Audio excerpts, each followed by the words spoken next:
Yeah, I would honestly, with how tires are on these tire compounds are on the dirt, I and my guess on the fuel, I really don't even know if you need to make an appearance on pit road at all tonight. I think they can just go all the way on fuel.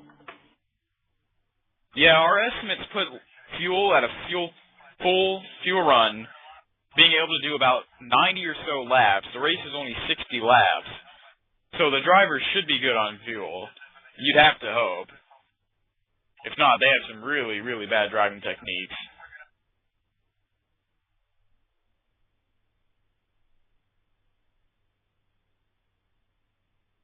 Yeah, they say of how times dirt racing will separate the men from the boys, and oh my, we just had a major wreck off of turn 4. Hagenstein just destroyed the fence.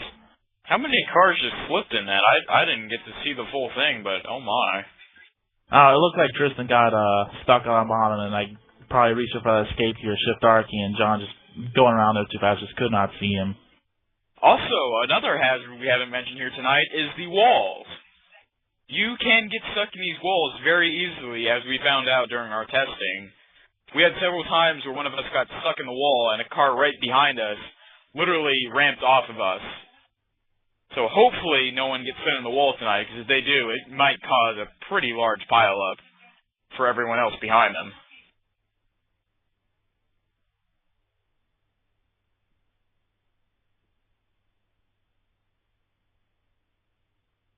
Four and a half minutes left to go here at Eldora in happy hour. Fastest is currently Jeffrey McClintock, followed by Ben Atkins, Hal Young, Brandon LaRoe, and John Quinn. Our pole sitter Ryan Williams has not made a lap on track yet, and I really don't suspect he will at all, because I think he's very confident with his car for tonight, and with his driving too. So do you feel like he's playing kind of a lot of mind games with these guys, saying that, oh, well, my car is great, so I'm just going to sit here and watch you guys? No, I don't think so. I think knowing Ryan and the way he is, he's probably just saying, I don't need to run anymore, so I don't really feel like doing it.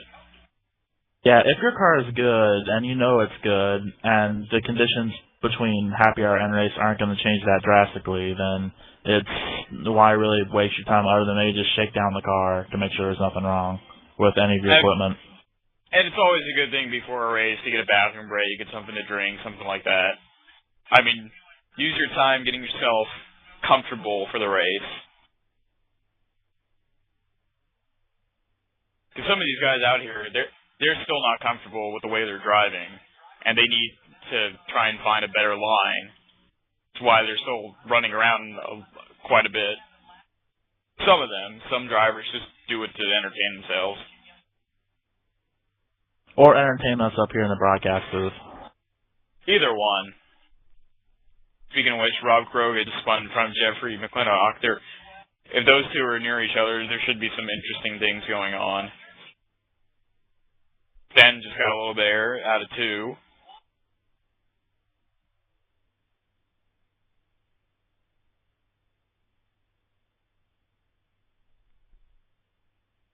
Also, for anyone interested in the Cup race, even though you probably have it on as well, the cars are on the back stretch right now, and they're getting ready to start that race.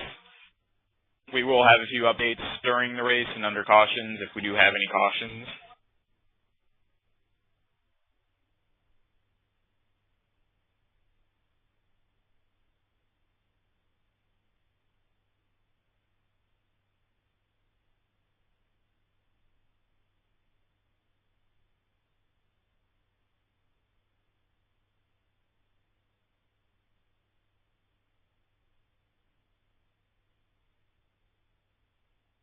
Under 2 minutes left now in happy hour. There's a nice pack in turn 1, and the 61, the 15 just spun.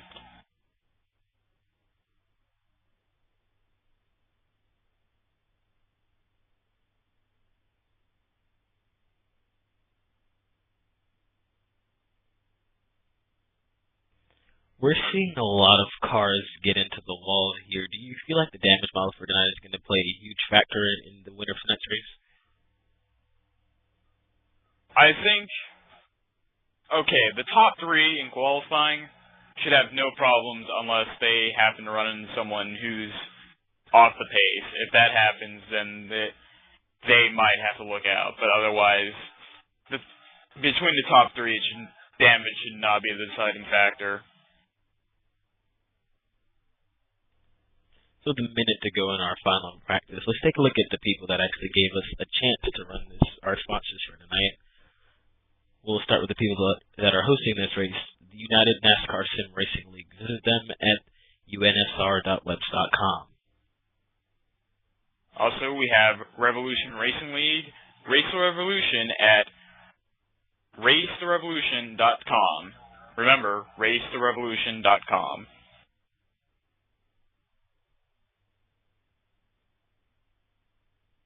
Also presenting our race tonight is DC Sim Racing, Go Faster, Go Home.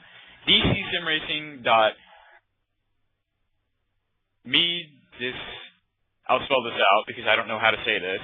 MEDECINSMARCAROC, .net.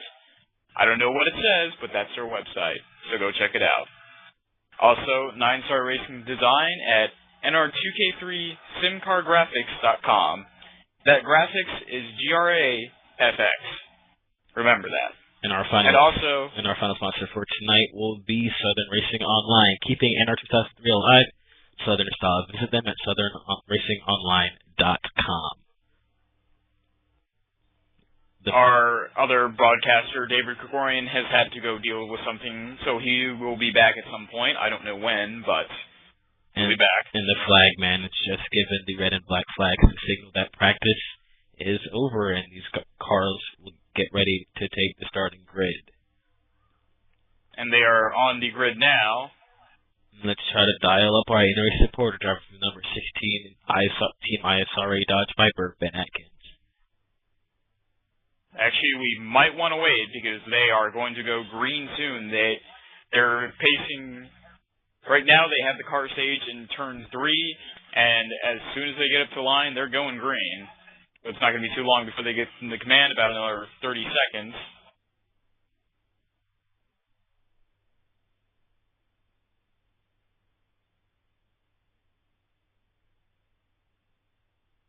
There's a slight delay here because our friend DK is on track and retired yet because he's had to go deal with something. As I said, he will be back.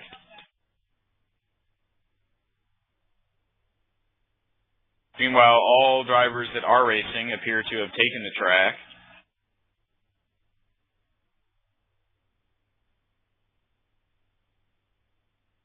And there's the command, and they're about to roll off to take to the green flag of this race. And now the start pace car is rolling off. Remember, that is not the actual pace car. And here they come. Green flag at Eldora. They are underway. Williams leads them in turn 1, followed by Quinn and McClintock. Meanwhile, for, I believe that is 5th place, Groga and Alex Gordon are going at it. Groga is going to get the spot. And Williams will lead the first lap. Quinn's coming back to him, though.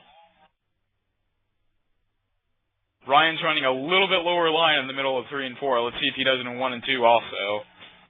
And he does. And here comes Quinn to the bottom.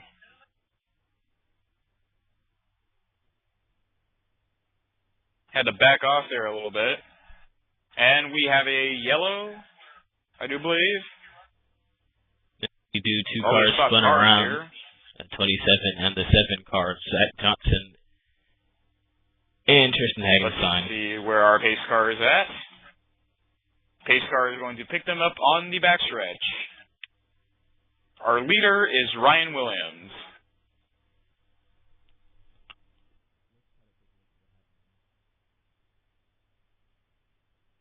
And the cars of Tristan Hagenstein and Zach Johnson have been towed to pit road, or they are in the process of towing right now, as they are still sitting in their pit stalls. Looks like no one is going to pit. Oh, Alex Gordon has heavy damage. I just now saw this. The back end of his car is destroyed.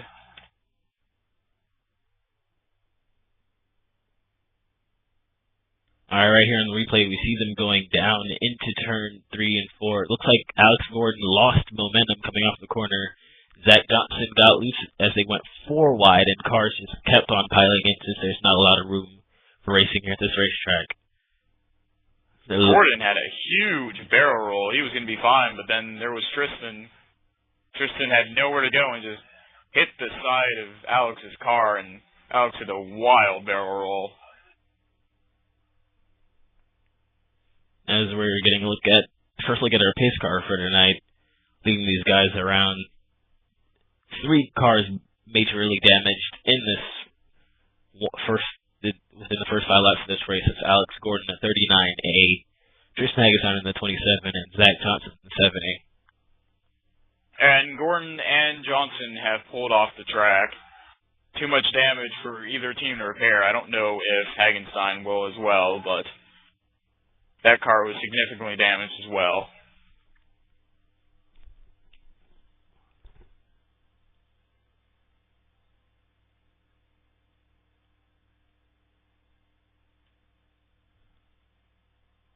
All right, let's get our in-race reporter, Ben Atkins, in here.